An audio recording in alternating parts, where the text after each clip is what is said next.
bienvenue aujourd'hui dans la conférence 021 sur le sujet GenAI, démocratiser les usages.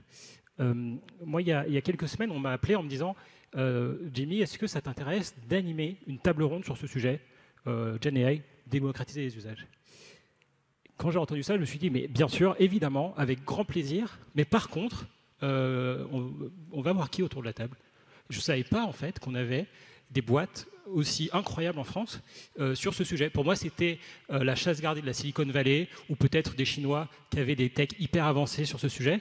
Et en fait, on a avec nous aujourd'hui Pauline de Dust et Olivier, qui sont en fait les représentants de deux startups que je trouve absolument exceptionnelles.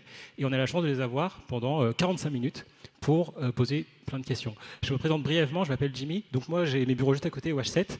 Et depuis 5 ans, on a lancé avec mon associé une boîte où on fait de l'intelligence artificielle pour les concessions automobiles. Donc au final, si je vous demande si vous connaissez ma prochaine auto, normalement, vous allez me répondre non.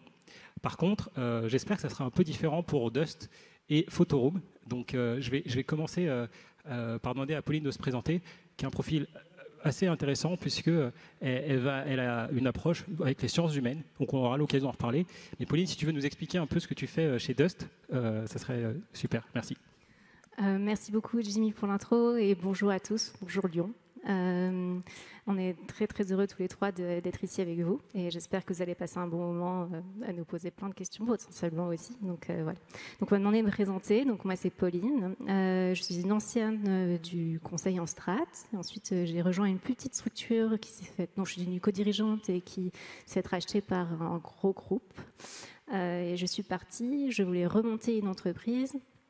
Ça s'est pas fait, voilà, peu importe. Et j'ai rejoint Dust, très très heureuse de rejoindre cette super boîte qui a été montée par deux personnes pour lesquelles j'ai beaucoup d'admiration, Stanislas Paulu et Gabriel Hubert. Donc ils avaient monté une première entreprise ensemble, donc deux Français à San Francisco. Ils ont monté une belle boîte qui s'est rachetée ensuite par un géant du paiement maintenant qui s'appelle Stripe.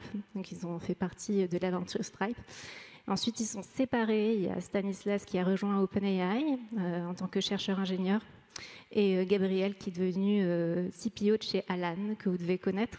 Et ils se sont réunis pour remonter une entreprise. Au début, ils s'est posé la question de si on repartait dans un play de modèle, si j'utilise des grands mots, recréer un modèle. Mais en fait, très rapidement, on était convaincus que l'important, c'était les usages. Comment on fait que cette technologie qui est à la recherche de problèmes soit beaucoup plus dans les usages de tout un chacun et qu'on se sente en puissance pour utiliser la GenAI. Voilà. Et moi, chez Dust, je suis BizOps. C'est un gros mot pour dire que je ne sais pas coder, mais je m'occupe de beaucoup de choses aussi dans l'entreprise. Donc, ravie de vous en parler à une autre occasion. Merci Pauline. Donc on reviendra sur ce que tu as dit tout à l'heure, je ne sais pas coder, mais finalement je travaille quand même dans une boîte qui fait de l'IA. Mais est-ce que Olivier, toi tu peux faire ta présentation? Bonjour à tous, donc Olivier, ravi d'être ici avec Jimmy et Pauline et vous tous pour parler de la démocratisation de l'IA générative. Donc moi j'ai un parcours un peu complémentaire ou opposé à Pauline. Donc moi je suis de formation ingénieur. Et j'ai tout de suite commencé ma carrière en marketing digital, donc plutôt à Londres, puis après à Paris chez Google. Et après, j'ai fait le choix de me spécialiser dans les applications mobiles.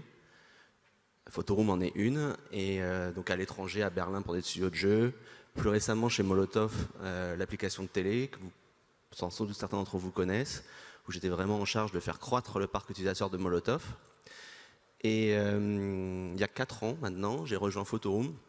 Photoroom, c'est une application de photos qui a pour ambition d'aider tous les entrepreneurs, créateurs de contenu et de photoproduits en particulier à mieux vendre en ligne. Ça vient du besoin le besoin initial, c'est qu'on voulait vendre. Vous avez un vieux t-shirt, enfin, ou pas un vieux d'ailleurs, un t-shirt que vous voulez vendre sur Le Bon Coin ou Vinted. Vous le prenez en photo sur votre table. Souvent, il reste la tasse à café, la table elle n'est pas nickel, votre photo elle n'est pas très propre, vous ne vendez pas votre t-shirt. Ce que fait Photoroom, c'est qu'on enlève le fond, comme ça vous avez un produit parfaitement détouré pour mieux vendre. Et on va en parler un peu plus après, mais avec l'IA générative, ce qu'on permet aux vendeurs en ligne, c'est en plus de régénérer un fond qui est adapté à votre produit, adapté au produit que vous voulez vendre et à la plateforme sur laquelle vous vendez. Donc on est une entreprise, on a maintenant 4 ans. On a une application mobile, mais aussi disponible sur le web et pour les entreprises. Il y a plus de 150 millions de personnes qui nous ont téléchargé. Et c'est vrai que l'avantage de la photo, c'est que tout le monde s'en sert. Et donc c'est un marché colossal. Et on va en parler, comment Photoroom permet à n'importe qui d'utiliser l'IA générative pour sa photoproduit. Merci beaucoup. Je vois qu'il y a pas mal de gens qui sont arrivés. Merci à tous ceux qui viennent de nous rejoindre. Moi, honnêtement, je ne connaissais pas Photoroom. Est-ce que vous connaissez Photoroom? Levez la main si c'est le cas. Donc, peut-être que vous faites partie des utilisateurs qui sont venus te voir. Pauline, tu peux nous parler un peu plus de Dust, qu'on puisse Oui, j'étais en comprendre? train de me rendre compte que je suis allée vite en besogne. J'étais là, vous m'avez stressée, donc j'ai même pas parlé de Dust. Mais est-ce que je vais changer dès à présent? Donc Dust, qu'est-ce que c'est? On travaille essentiellement pour des entreprises et on aide les entreprises à utiliser la GenAI au quotidien en partant des employés, des équipes qui peuvent créer des assistants en utilisant les données de leur entreprise, donc par exemple votre Slack, votre Notion, votre Google Drive, votre GitHub, pour créer des assistants et être plus efficace, créer des choses au travail. Merci. Du coup, moi, est-ce que tu peux... moi, ce que j'aimerais comprendre, c'est comment est-ce que vous avez décidé de créer ce produit chez Dust? Tu peux nous raconter un peu l'histoire de Dust? Donc j'ai effleuré le sujet au début. Donc il y avait la GenAI et l'intelligence artificielle de manière générale étant un énorme terrain de jeu. Se poser la question de est-ce qu'on fait plutôt de la recherche, est-ce qu'on fait quelque chose plutôt proche du produit. Ça a été assez évident d'aller très proche du produit, et quand je dis très proche du produit, ça veut dire très proche des usages. Ensuite, est-ce que c'était quelque chose qui était plutôt en B2C, en B2B? C'était difficile de choisir, donc c'est pour ça qu'on a dit la chose qu'on veut faire, c'est que toute personne qui travaille avec un ordinateur, qui tout le jour fait ce scrogneux parce que j'ai de l'information ici, il y a plein de choses répétitives que je fais, ou alors je suis une énorme entreprise et je me rends compte que l'information elle est dispersée partout, mais elle est difficilement actionnable dans tous les endroits où elle est, et je ne vais pas rajouter une nouvelle application. Et de surcroît, je vois quelque chose en tant que dirigeant ou même opérateur qui change avec ChatGPT, mais comment je l'intègre concrètement dans mon entreprise? Comment je fais qu'à l'échelle, toutes les personnes de mes équipes se sentent en puissance, se sentent compétentes pour utiliser la GenAI? Et c'est une des raisons, parce que comme je disais, je ne suis pas du tout du cru, je ne suis pas ingénieure de formation, j'ai toujours une grande passion pour les questions d'ingénierie. Mais c'est la première fois où je voyais le potentiel d'une technologie qui permet à tout un chacun de parler avec des mots de tous les jours, des langages naturels, et de créer du software. C'est la première fois qu'une personne, un employé avec son ordinateur, avec un Dust qui permet d'utiliser plusieurs modèles de surcroît, peut créer ses propres outils de travail tous les jours. Et ça, c'est un énorme changement de paradigme. Et c'est une des raisons pour lesquelles j'ai toujours un peu des goosebumps, des frissons quand je travaille avec les entreprises avec qui on travaille, parce que c'est des personnes qui, en soi, ne connaissent pas l'intelligence artificielle au départ, qui arrivent à créer des assistants, des bêtes d'assistants dont ils sont super fiers et qui fait gagner énormément de temps à leurs équipes et à eux-mêmes. Ok. Et donc pour donner un exemple hyper concret, imaginons, je travaille chez Photoroom, et puis je veux utiliser Dust. Finalement, à quoi ça ressemble dans mon quotidien professionnel d'avoir Dust? Très bonne question. D'ailleurs, on utilise Dust chez Photoroom au quotidien. Nous, je pense qu'on a un usage assez encore basique de Dust, et on a discuté avec Pauline, on pourrait faire beaucoup plus, mais l'idée de connecter toutes nos sources de données internes et d'y avoir accès pour hyper facilement, c'est déjà un gain de productivité énorme. Un exemple très concret, je me demandais hier comment on pouvait, pour tout ce qui est RGPD, en fait, je ne trouve plus le mot en français, donc je vais le faire en anglais, tout ce qui est Data Processes Agreement, je sais qu'on en a utilisé chez Photoroom, je ne savais plus exactement où ils étaient, je ne savais plus non plus exactement je savais pas si celui que m'avait proposé mon partenaire était compliant ou pas.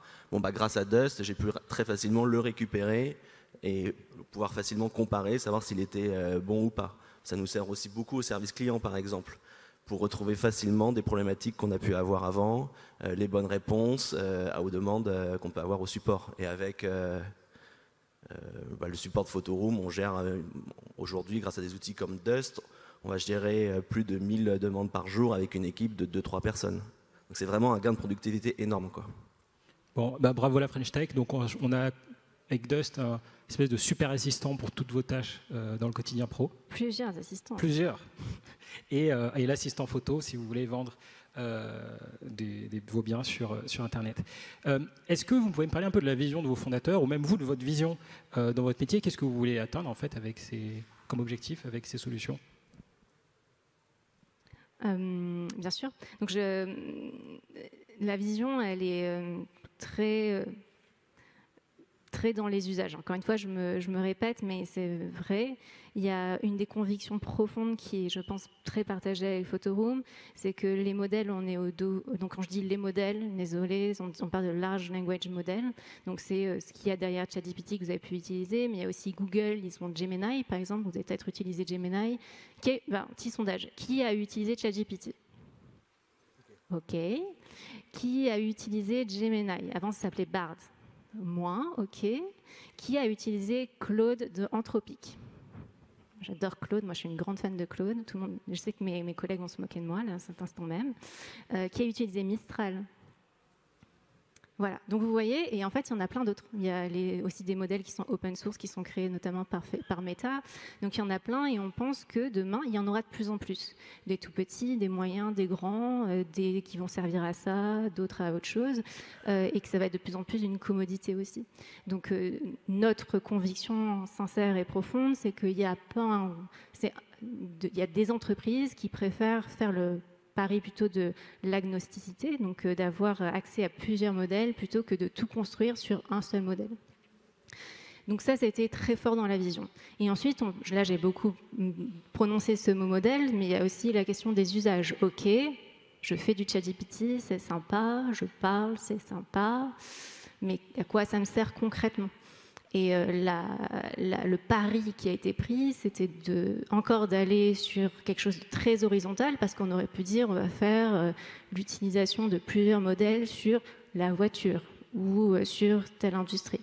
On s'est dit on va d'abord aller plutôt sur les métiers du savoir, de la connaissance, donc les gens qui utilisent des informations, du texte, de la donnée tous les jours.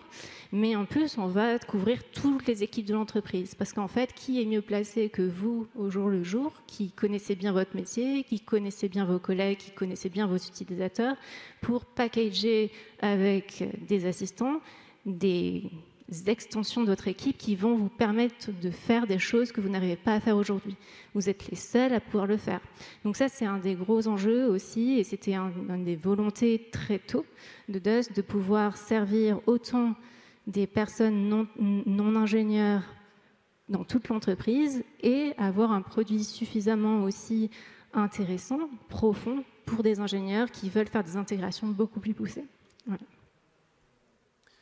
Et nous, chez Photoroom, il y a beaucoup de points communs avec la vision des fondateurs de Dust, mais Photoroom a été lancé en 2019 et les fondateurs de Photoroom faisaient de l'IA avant que l'IA soit cool. Donc on n'a jamais marketé le fait de faire de l'IA générative chez Photoroom. Mais on a plusieurs points dans la vision. Le premier, c'est que finalement, quand on veut travailler la photo produit ou la photo en général, ça part du téléphone. Vous avez tous, je pense, un iPhone ou un Android, et je pense que vous avez peu d'entre vous ont un Canon ou un Nikon chez eux. Et la majorité de vos photos sont sur votre iTunes, Apple, Google Photos, etc. Donc on part vraiment d'un téléphone, ça c'est un pilier un peu de notre vision. Et tout le monde prend des photos. De ceux qui ont des enfants, de vos enfants à partir de 6, 7, 8 ans, jusqu'à vos grands-parents qui ont 80 ans plus. Donc c'est l'un des plus gros marchés qui existent. Dans le monde des applications mobiles, c'est probablement le plus gros marché avec la communication, WhatsApp. Ça, c'est deux piliers de la vision. Et nous, derrière, ce qu'on veut faire, c'est démocratiser, donner la possibilité à n'importe qui de générer des photos qui vendent, de développer un business grâce à la technologie. Donc on baisse les barrières de la créativité, du coup pour être créatif, grâce à la technologie. Moi, quand je prends une photo, je vous ai repris l'exemple d'enlever le fond de tout à l'heure, moi je ne sais pas quel est le meilleur fond, je ne suis pas particulièrement créatif, pour vendre cette bouteille d'eau. Par contre, je sais sans doute que j'ai envie que autour de cette bouteille d'eau, l'environnement il soit propre, peut-être qu'en fait il y a un verre d'eau qu'il faut que je génère à côté, et que je sois sur une terrasse au soleil. Mais je ne sais pas le faire. L'IA dans Photoroom va pouvoir le faire. Donc c'est vraiment cette logique de démocratiser l'usage, baisser les barrières à la créativité pour donner accès en fait à tout le monde à ces technos et à ces usages. Je me permets de rebondir parce que c'est une très bonne définition. Souvent, c'est le « je ne sais pas le faire ». C'est que souvent, vous voyez ce que vous voulez faire, mais vous n'avez pas tous les outils en main pour le faire. L'IA générative permet de rendre ça possible. Donc des fois, c'est un bon 80-20, mais on est déjà toujours très très heureux avec un 80-20. Donc c'est pour ça que je dis souvent que c'est la première fois que des personnes non ingénieures ont dans leurs mains un pouvoir de développer du software, de créer des choses qui étaient plutôt le domaine réservé d'experts techniques, et c'est pas mal en fait, mais c'est juste que ça veut dire qu'il y a plus de ponts, plus d'hybridation possible, et on est riche de ça. Et peut-être un dernier point là-dessus, c'est pas forcément une vision produit, c'est plutôt une lecture du marché. Il y a de plus en plus de... Enfin, nous, on croit vraiment chez Photoroom que grâce à l'IA générative, il y aura de plus en plus de petites entreprises. Il y aura beaucoup plus en plus de solopreneurs ou d'équipes de 3, 5, 10 personnes qui seront capables de monter des entreprises en millions ou dizaines de millions de chiffres d'affaires, justement en s'appuyant sur toutes ces technologies. Et c'est ces gens-là à qui nous on parle en fait au quotidien et qui nous aident à définir notre produit, quoi. Génial, merci. Du coup, on va pouvoir entrer dans le vif du sujet. C'est-à-dire comment, une fois qu'on a ces technologies qui sont en fait hyper puissantes, une fois qu'on a une base d'utilisateurs, comment est-ce que vous vous y prenez pour mettre ces technologies dans la main du maximum de personnes pour finalement démocratiser ces usages? C'est super intéressant. Tout à l'heure, toi, tu as parlé de... Bon, nous, on fait de l'IA avant, on faisait de l'IA avant qu'il y ait ChatGPT, avant que ce soit cool. Vous permettez aux gens d'aller beaucoup plus loin dans ce qu'ils imaginent faire. Ça, c'est la tech. Ça, c'est la partie tech. Maintenant, le job, c'est de se dire comment est-ce que vous arrivez, parce que moi, j'essaye de... En fait, moi, je veux faire pareil avec ma boîte. Et là, en fait, je suis en train de leur prendre leurs idées. Donc, comment est-ce que vous comptez y arriver, ou comment vous y êtes déjà arrivé, en fait? Donc nous, quand on a mis le pied sur l'IA générative, on avait déjà une base installée d'utilisateurs, on enlevait, comme je vous disais, on enlevait le fond très bien, en batch, etc. Donc on s'est dit, il y a une techno qui arrive, il faut qu'on comprenne comment nos utilisateurs à qui on parle toutes les semaines, quel produit il leur faut en fait. Et le process itératif peut être, je vais passer 2 minutes dessus, il peut être intéressant. Au début, on a mis la techno qui était disponible de open source, on l'a mis dans l'app. Mais si vous avez utilisé Midjourney ou même DALL-E ou ChatGPT pour de la génération d'images, c'est pas instantané. Donc quand on a fait ça il y a maintenant plus d'1 an et demi, il fallait plusieurs minutes pour générer le fond. Et je sais pas, enfin, on utilise tous des téléphones et tous des applications. Si je vous demande d'attendre 3-4 minutes pour voir un fond se générer, bon, vous allez juste changer l'application, la désinstaller et en prendre une autre. Et c'est là où finalement la tech se complète avec l'expérience utilisateur. C'est qu'on a itéré sur la tech avec notre propre... on a adapté ce qui était open source pour l'adapter à notre propre tech, pour que maintenant, quand vous utilisez Photoroom, le fond est généré en moins d'1 seconde. Donc en fait, c'est une expérience mobile dans une application qui est complètement acceptable. C'est je prends la photo, je l'enlève automatiquement, je tape, ça me génère un fond. Et ça, c'est là qu'on s'est dit qu'on avait un produit et une expérience qui était suffisamment bonne. Et en parallèle, Photoroom a cru grâce à une capacité, un playbook de growth d'app, c'est un peu spécifique aux apps. Mais derrière, ça fait des vidéos sur les réseaux sociaux absolument magiques quelque part, puisque en quelques secondes dans une vidéo, on peut montrer un avant avec un produit qui est moche et un après avec un produit sur une plage hyper sympa. Et c'est comme ça qu'en fait on a lancé la boucle. On avait une tech dans un cas d'usage spécifique qui marchait, et derrière on l'a accéléré avec un playbook growth classique app, quoi. C'est marrant, il y a beaucoup de similitudes, même si bien sûr il y a des particularités aussi. Donc moi j'étais pas encore chez Dust, mais au début, donc c'est Stanislas dont je vous ai parlé qui a commencé, donc il a beaucoup itéré. Il y a eu une première mouture de Dust très proche des modèles où il s'agissait de construire des applications LLM. D'ailleurs, c'est toujours une fondation, un cœur de Dust qui est d'autant plus un SaaS open source. Ensuite, il a lancé, au tout début, quand Gabriel et Stan se sont ensuite rejoints, ils avaient ce principe d'expérience. Donc, on avait nos produits qui s'appelaient XP. Donc, il y a eu XP1. XP1, c'était une extension dans Chrome qui se permettait d'utiliser des modèles en contexte dans son email. Et donc, XP1, ça a eu un succès, mais on voyait toujours qu'il fallait aller plus loin dans l'usage et se coller à des choses plus complexes, plus compliquées. Et que de plus compliqué que les données de vos entreprises. Parce que bien sûr, vient avec ça toute une nécessité de faire très attention, de certification, de sécurité, de vous sentir, de contextualisation aussi. Et de technicité aussi, parce qu'il faut que l'utilisation de ces données soit actionnable dans un autre outil. Et c'est là qu'on a rencontré un premier début de market fit, parce que c'est un long process. Et ça a avancé, itéré sur la naissance d'un assistant, donc qui nous permettait de connecter votre Google Drive, votre Notion, votre Slack, votre GitHub, mais un assistant assez généraliste, un peu ChatGPT. Et avant les GPT, très rapidement, ça remonte à un an, on a lancé les assistants. Donc là, vraiment, l'idée de créer des assistants, et un assistant que vous créez avec le set de données que vous souhaitez utiliser, parce que ça va garantir une très bonne qualité de résultat. Vous utilisez le modèle de votre choix aussi, et vous avez aussi la capacité d'écrire des instructions qui vont être utilisées pour donner vie, exécuter votre assistant. Et c'est là où on a vu vraiment quelque chose changer, parce qu'en quelques secondes, quelques minutes, tout un chacun pouvait créer des assistants par rapport à des cas d'usage pratiques de tous les jours. Et c'est vraiment ce qui a fait le succès de Dust. Et bien sûr, ces gens très, très fiers de ce qu'ils étaient en train de construire ont commencé à en parler sur les réseaux sociaux, essentiellement LinkedIn. Et ça a lancé cette boucle. C'est bien qu'aujourd'hui, on a une communauté assez de noyaux durs et puis qui s'étend de builders, on les appelle. Ce sont des personnes qui créent des assistants pour d'autres, pour eux-mêmes, et qui seraient très tristes s'ils ne pouvaient plus les utiliser demain. Alors moi, ce que j'ai retenu, ce que vous avez dit, c'est que finalement, vous écoutez beaucoup vos utilisateurs et vous, votre travail, il est à travers la communauté. Est-ce que vous avez d'autres... Imaginez que vous avez en face de vous quelqu'un qui a une boîte B2B, SaaS, dans l'IA, et qui aimerait avoir des résultats similaires aux vôtres. Qu'est-ce que vous lui confierez comme best practice? Il y a des gens qui veulent monter une boîte ici, ou qui ont...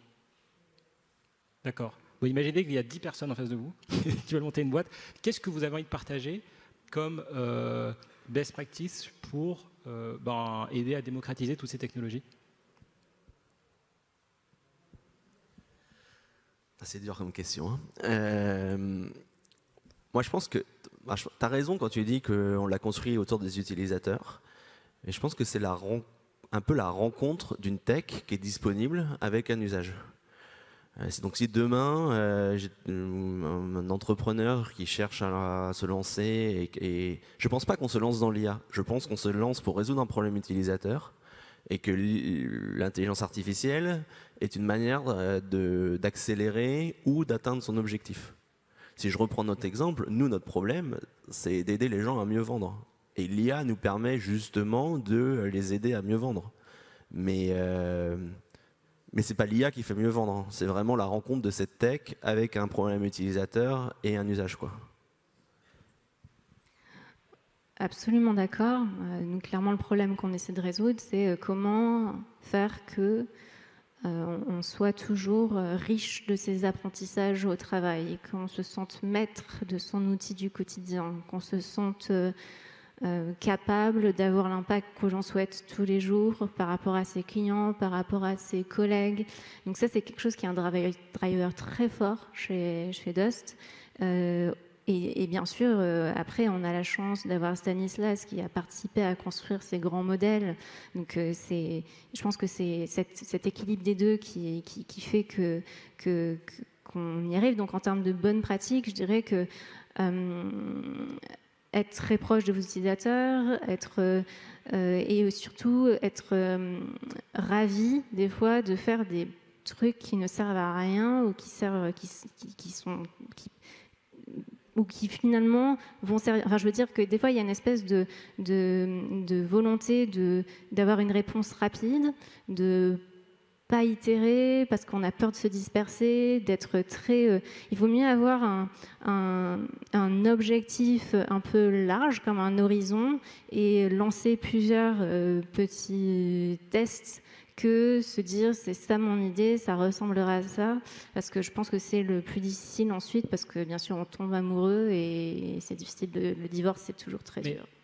Pauline, quand tu parles de process itératif, moi ça me parle, mais vous avez quand même des super boîtes dans votre portefeuille client, et donc c'est du B2B, c'est des grosses boîtes, il y a des process, donc vous chez DOS vous arrivez à itérer sur finalement des boîtes qui sont hyper exigeantes. C'est un très bon point. Donc déjà, en effet, on a des grosses communautés d'entreprises. Donc on a la chance d'avoir comme clients Photoroom, mais aussi Conto, Penny Lane, Payfit, plein d'autres entreprises. Et ça, c'est un très bon point. Pour nous, en fait, on voyait qu'il y avait un intérêt déjà de plus grosses entreprises, mais on savait qu'on allait être frustrant pour eux parce que on aurait dû pouvoir assurer une qualité d'usage avec du Microsoft, avec des plus grosses logiciels. Et donc, ça veut dire qu'on a dû faire des choix, des fois difficiles, de dire ben non, on ne fait pas ça. Et on se refuse pour le moment de servir des plus grosses entreprises. Mais à chaque fois, que ce soit comme Photoroom, ça a été des dirigeants très visionnaires, très volontaristes, qui savent qu'il y a un coût peut-être à ne pas tester quelque chose, parce que demain, ces apprentissages qu'ils ne font pas maintenant, ils ne pourront pas les faire aussi rapidement dans plus longtemps. Donc je pense que c'est une des raisons clés qui a fait qu'on a pu apprendre si rapidement et co-construire avec nos clients dès le début. C'est qu'on avait la chance aussi d'avoir des dirigeants et des opérateurs, des employés dans ces entreprises qui savaient que ce n'était pas un beefsteak tout préparé, qu'il fallait mettre un petit peu de soi dedans, mais qui étaient d'accord avec ça. Et pour peut-être rajouter un point sur quand on commence, je pense que quelque chose qui n'est pas évident, moi je ne suis pas un fondateur de Photoroom, mais je suis arrivé assez tôt dans l'aventure, il y a une balance à trouver entre faire des choses qui ne scalent pas, mais qui sont essentielles au début, tout en ayant en tête que pour construire une entreprise rentable sur le long terme, il faut mettre en place des choses qui sont scalables. Donc, je vais donner un exemple. Et donc, c'est le risque de ne faire que des choses qui ne scalent pas, c'est que finalement de s'éparpiller, de ne pas grossir et de perdre son temps. Le risque de ne pas faire ces choses qui ne scalent pas, c'est de ne pas comprendre les vrais besoins de nos utilisateurs. Et penser qu'en fait, si je mets en place un process d'acquisition payante sur Meta, dans tous les cas, ça va marcher. Mais en fait, si je ne sais pas ce qu'attendent les gens au sujet de Photoroom sur Instagram, ça ne marchera jamais. Et un exemple concret, c'est au début, on s'est rendu compte que dans les groupes Facebook de revendeurs, les gens parlaient de Photoroom un petit peu, en mode j'ai un outil que personne connaît, un peu l'arme cachée, secrète, au tout début. Et ça nous a fait réfléchir avec Mathieu, le CEO, en disant nous, on n'a pas envie de ça, on a envie de démocratiser l'usage. Mais d'un autre côté, ces gens-là, ils ont compris la valeur de Photoroom. Donc en fait, il faut qu'on leur parle tout le temps. Et donc c'est ce côté, il faut leur parler tout le temps pour comprendre, ça ne scale pas. Mais d'un autre côté, on a besoin de comprendre ça pour faire quelque chose qui va scaler plus tard. Donc c'est trouver cette balance qui n'est pas forcément évidente quand on commence à avoir un market fit. Bon, c'est génial. Est-ce que tu peux compléter, parce que finalement Olivier il est hyper modeste, en expliquant à quel point vous avez finalement réussi à scale votre produit ? En fait, la beauté du monde des applications, c'est que on est disponible sur l'App Store et le Play Store, donc on est disponible partout dans le monde. Et l'autre force qu'on a, c'est qu'on a une application de photo, donc comme je vous disais, c'est le deuxième plus gros marché des applications. Donc aujourd'hui, Photoroom a été téléchargé plus de 150 millions de fois, on est disponible au Brésil, on a des boulangeries au Brésil qui nous utilisent, on a des créateurs de contenu en Indonésie et des gens qui vendent sur Vinted en Allemagne. Et Et oui, ça c'est vrai que c'est une force pour nous aujourd'hui, parce que dès qu'on veut essayer un nouveau produit, dès qu'on veut itérer, finalement on a ce pool énorme d'utilisateurs qui nous utilisent, sur lequel on peut tester, apprendre, discuter et itérer sur nos produits, quoi. Donc 150 millions d'utilisateurs, là je suis plus l'entrepreneur du H7 qui veut savoir comment tu as fait. Là je mets ma casquette, moi je travaille chez Apple, je me dis on va rajouter une feature et puis nous aussi on va aider le boulanger en Indonésie à détourer sa baguette de pain. T'as pas peur de cette menace? Alors, c'est une vraie menace. D'ailleurs, Apple, avec iOS 16, ils ont lancé une fonctionnalité qui permet d'enlever automatiquement le fond, qui était notre principal et qui est toujours la pierre angulaire de Photoroom. Je pense que ce qui est important de comprendre sur ces sujets-là, c'est qu'on sait, dès que j'ai rejoint Photoroom, les fondateurs m'ont dit qu'enlever le fond deviendrait une commodité. Comme on pense, je pense, chez Dust comme chez Photoroom, que l'IA générative va devenir une commodité, que la production de contenu va devenir, de base en tout cas, va devenir une commodité. Donc ce qui fait que ça peut arriver et que ça ne nous fait pas peur, c'est que nous on est spécialisés. Apple, quand ils enlèvent le fond et qu'ils permettent dans une image d'enlever le fond, d'en faire un sticker et de l'envoyer à ses amis, à sa famille, c'est un usage mass market. Apple optimise pour le mass market. La base de son business, c'est toujours de vendre des iPhones. Nous, on optimise pour la photo produit. Et la base de notre business, c'est d'aider les entrepreneurs à mieux vendre en ligne. Donc, la donnée sur laquelle on va entraîner nos modèles, c'est de la donnée de photo produit. C'est pas de la donnée mass market. Et un bon exemple qu'on prend, c'est qu'on prend une raquette de tennis. Des modèles non optimisés pour du produit, vous verrez derrière la raquette que entre les cordes, il va rester un bout de fond. Avec Photoroom ou d'autres technologies qui sont plus spécialisées là-dessus, il n'y aura pas de fond. Donc, ouais, les GAFA sont évidemment des concurrents d'un point de vue technologique, mais notre différenciation, c'est vraiment la spécialisation d'un point de vue produit, et puis d'être cross-platform. Photoroom est disponible sur l'App Store, mais aussi sur le Play Store, aussi sur le web. Et ça, c'est aussi une diversification. Et merci. Pauline, c'est pareil. Moi, demain, je suis VP Growth, pas de Photoroom, mais de Microsoft. Je me dis, c'est pas mal Dust, et j'ai pas envie de les racheter, mais je crois qu'on va faire une nouvelle extension de Copilot. Allez, hop, c'est parti. Comment vous voyez cette menace? Elle est déjà là. Il y a récemment, il y avait, comme j'ai dit tout à l'heure, il y a ChatGPT, ils ont lancé GPTs, Notion, ils ont Notion AI, Slack, ils ont Slack AI, Google a son AI aussi. Et en fait, nous, on se pense surtout comme, c'est bien que dans une entreprise, il y ait ces silos de données parce que ça a du sens, c'est une raison pour laquelle c'est là, mais ce qui est en kikinant, si je puis me permettre, c'est que ça ne se parle pas. Ces silos de données, ils doivent pouvoir être interopérables. En tant qu'entreprise, je dois pouvoir utiliser ma donnée de Salesforce autant que j'utilise ma donnée de Notion, autant que j'utilise ma donnée de Google Drive. Et ça, en fait, c'est compliqué quand on a un Microsoft de dire que je vais m'intégrer totalement avec du Google ou que je vais m'intégrer complètement avec du Notion aussi. Or, on sait que quand on arrive à une certaine taille, je crois que la moyenne que j'avais vue de nombre d'applications dans une entreprise en Europe, je crois, c'est plus de 350 applicatifs. Et c'est vraiment douloureux au quotidien, il n'y a pas d'autre mot, je pense, quand on est au travail, qu'on doit faire... je ne sais pas quelle procédure pour accéder à cette information, autre chose pour ailleurs. Donc c'est un pari risqué qu'on a pris, mais dès le début, nous, on se voit plutôt comme pas ceux qui cassent les silos de données parce qu'ils ont une vertu, mais beaucoup plus ceux qui vous permettent de les utiliser autrement et de les leverager autrement. Ok. Donc finalement, entre les petits, je ne sais pas si on peut appeler ça petits, mais entre les GAFAM qui vont inonder le marché avec des features, et puis les plus petits acteurs qui vont être hyper spécialisés sur des tâches, tout le monde finalement va dans la même direction de démocratiser la GenAI.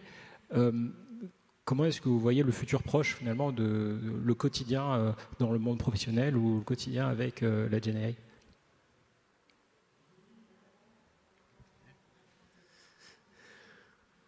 Je l'ai un peu mentionné tout à l'heure. Moi, je pense que tous les outils d'IA générative sont des formidables boosts de productivité dans les entreprises. Donc là, si on crée son entreprise, je pense qu'il faut vraiment dissocier le créateur d'entreprise, la petite structure et la plus grosse, un peu plus ancienne. Mais quand on part d'une feuille blanche, il faut vraiment voir les outils d'IA comme des outils pour aller plus vite, pour aller plus loin, pour remplacer, pour quelqu'un qui ne sait pas coder peut commencer à coder, quelqu'un qui sait coder peut aller très loin en utilisant les outils d'IA et monter un business avec une petite équipe. Ça, c'est vraiment pour la petite structure. C'est comme ça que je vois le sujet. C'est la démocratisation de ces outils qui vont de plus en plus remplir à des usages, vont faire qu'on saura que pour la communication au sein de mon entreprise et la gestion de l'information, je vais utiliser Dust. Pour prendre des photos produits, je vais utiliser Photoroom. Pour coder, j'utilise peut-être GitHub Copilot, etc., etc. Là où ça devient un peu plus différent, je pense, c'est pour les entreprises un peu plus établies, qui ont déjà leurs process, qui ont déjà leurs habitudes. Et en fait, je pense qu'on va passer, comme dans tout shift technologique, par une étape d'accompagnement au changement, de comment les équipes, dans ces plus grosses structures, peuvent au quotidien incorporer d'abord un petit peu, peut-être au niveau individuel, puis après d'un point de vue structurel, ces outils d'IA afin de... je vais revenir sur mon point, mais d'augmenter la productivité globale. Et au-delà de la productivité, je pense que c'est redonner la main et la créativité aux employés pour faire les choses qui leur plaisent. Personne n'a envie de passer une demi-heure à fouiller Google Drive et Notion pour trouver l'information. Et personne n'a envie de passer 2 heures à retirer un fond à la main sur Photoshop. Je laisse ces débats de où est-ce qu'on sera, est-ce qu'on aura une intelligence artificielle généralisée aux experts qui eux-mêmes ont beaucoup de mal à s'entendre. Mais en tout cas, moi, j'ai un souhait profond que je peux vous exposer, c'est que j'espère que plus de gens comme moi, qui n'ont pas fait d'études d'ingénieur, vont beaucoup plus se sentir légitimes de s'emparer de ces technologies, parce que pour la première fois, c'est quelque chose qui est vraiment accessible au plus grand nombre. Et j'espère aussi que cette idée qui peut être un peu paralysante de se dire je vais me faire remplacer, c'est très humain de se sentir toujours un peu humilié par les technologies, remplacé par les technologies, on la dépasse parce que ça nous fait peur, mais on la dépasse pour justement mieux comprendre, mieux s'approprier. Et là, il y a un boulevard en fait avec l'intelligence générative. C'est qu'avec des mots, vous pouvez coder. Avec des mots, vous pouvez améliorer, résoudre plein de problèmes au quotidien ou dans votre travail ou inventer de nouvelles choses. Et parce qu'en soi, ça reste des choses qui sont... Enfin, cette technologie reste une technologie un peu poids mort si derrière, il n'y a pas votre cervelle pour réfléchir vraiment à ce que vous voulez atteindre, votre objectif, à quoi ça doit ressembler. Toute ce qui nous rend humains et parfois trop humains, mais cette capacité de penser quelque chose, elle reste totalement nécessaire aujourd'hui et encore, je pense, pour de très nombreuses années. Bon, moi, génial, merci. Avant de passer aux questions, si vous en avez, n'hésitez pas à les préparer parce que je vais vous donner la parole tout à l'heure. Moi, j'avais une dernière question à vous poser. Finalement, qu'est-ce qu'il ne faut pas faire? Parce que là, on sait où on est, où on veut aller, où on pense qu'on va aller. Mais est-ce que dans vos vies professionnelles, vous avez vu des erreurs chez Dust ou même dans les boîtes d'avant ou chez Photoroom, des choses qui vraiment font que c'était une erreur et qui peuvent ralentir la croissance d'un produit ou la démocratisation de ces technologies? Je pense qu'il y a un danger à tomber amoureux de son produit. Il y a un danger à croire qu'une techno va résoudre un problème. Après, je suis côté marketing business, donc c'est vrai que j'ai plutôt tendance à la voix de l'utilisateur.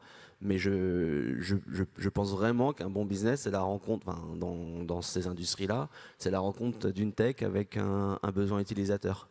Et pour l'avoir vu, je pense à mon expérience dans les studios de jeux, on peut être brillant pour penser d'un un jeu qu'on trouve hyper intéressant, hyper engageant, etc. Quand il est confronté au marché, si personne n'est prêt à payer pour ce jeu, c'est pas un business, quoi. C'est un beau jeu, ok, mais c'est pas un business. Et je pense que c'est assez humain et ça peut arriver assez souvent quand on a travaillé beaucoup sur un produit, beaucoup sur une idée, de se dire non mais je suis presque, non mais en fait je vais y arriver, il me suffit plus qu'une seule itération. Et ça peut durer très très longtemps. Donc parlez aux gens, parlez aux utilisateurs, comprenez leurs problèmes, quoi. Moi, je dirais, et c'est un réflexe peut-être un peu trop français dont on parle beaucoup, donc j'espère pas tomber dans les poncifs, mais donc je vais essayer de le dire autrement, mais c'est très important d'avoir un très bon produit, d'avoir une très bonne technologie, mais de créer le bon imaginaire autour. Parce que quand on a un nouveau produit, une nouvelle technologie, c'est le premier point de contact que peuvent avoir les gens pour se projeter dans l'usage. Donc créer le narratif, l'imaginaire autour du produit, trouver les bons mots, trouver les bonnes explications. Comment vous arrivez à faire que votre utilisateur ait le bon modèle mental pour approcher cette nouveauté. C'est aussi important que le reste, parce qu'on en parlait tous les trois tout à l'heure à l'heure du déjeuner, mais des fois, il est possible qu'un concurrent qui est moins bon d'un point de vue produit, moins bon d'un point de vue technologique, mais qui sait mieux raconter cette histoire, finalement, remporte la mise, au moins dans un certain temps, parce que ils l'ont fait plus rapidement et mieux que vous. Donc je pense que ça, c'est la troisième chose qui est un peu oubliée et que je pense qu'il est important de rappeler. Merci beaucoup. Je pense qu'on a le temps pour 2 questions. Est-ce qu'il y a... Ouais.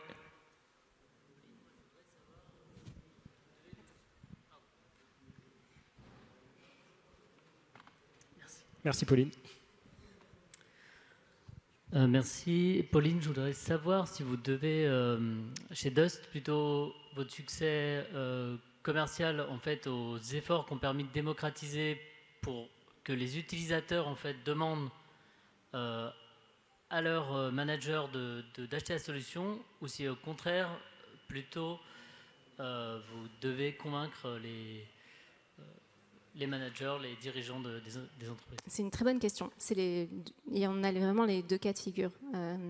On a une entreprise que j'aime beaucoup qui s'appelle November 5, qui est un de nos clients.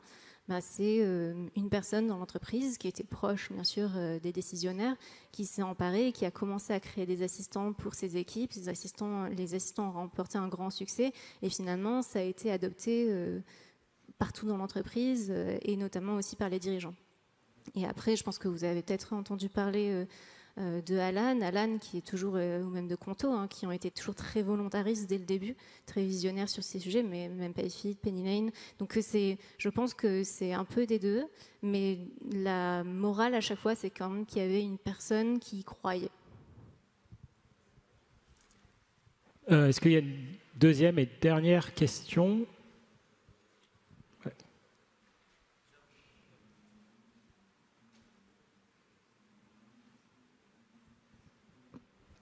C'est bon. Allô? Oui, déjà merci pour la conférence. Et j'avais une petite question, vous avez beaucoup mentionné du coup parler à vos utilisateurs. Qu'est-ce que concrètement vous mettez en place justement pour avoir des feedbacks, parler à ces utilisateurs, et notamment en B2C quand on part de zéro et que justement on n'a pas d'expérience utilisateur? Là, je vais raconter l'histoire. Vous pouvez écouter le podcast sur The 20 VC où Mathieu Ruiff, notre fondateur, est intervenu. Et Photoroom, il raconte cette histoire. Et Photoroom, au début, les 2 fondateurs, c'était que tous les 2, tous les jours, ils allaient au McDo à Châtelet. Ils payaient le menu et ils faisaient une user interview. Et ils ont, au point où, c'est l'anecdote qu'il raconte, il s'est fait virer du McDo. Mais c'est vraiment, après l'avantage de Photoroom, c'est que c'est une application photo, donc ça parle comme je disais, tout le monde prend des photos, mais c'est vraiment de pas avoir peur d'aller parler aux gens, d'expliquer leur produit, votre produit, les faire utiliser le produit, comprendre les blocages. Et c'est comme ça que ça a commencé. Et ça, on le fait toujours à une autre échelle. Maintenant, on est 70 chez Photoroom, mais on organise des user interviews très régulièrement où on parle à des gens via Zoom ou autre et on leur dit juste téléchargez l'app et puis allez-y et on regarde leurs réactions. Oui, je serais d'accord, c'est une hygiène du quotidien, si je peux utiliser ce mot. Pas vraiment, vous comprenez, mais je pense que ça doit venir du cœur aussi, parce que clairement, sinon on sent qu'il y a un manque d'authenticité, et surtout quand tu dis justement que quand tu commences, c'est important qu'il y ait cette relation, parce qu'en fait, au tout début, nous on ne sait pas ce qu'on construit, eux ne savent pas ce dont ils ont besoin vraiment. Donc c'est en itérant que ça se trouve, et je trouve qu'il y a un petit côté magique à ça.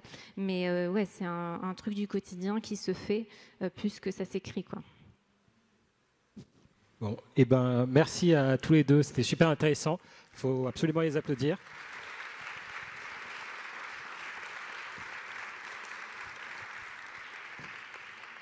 Et surtout, merci à ceux qui ont posé des questions, parce que c'était une belle addition à l'échange. Et voilà, donc on se retrouve peut-être aux prochaines conférences juste après. Merci beaucoup.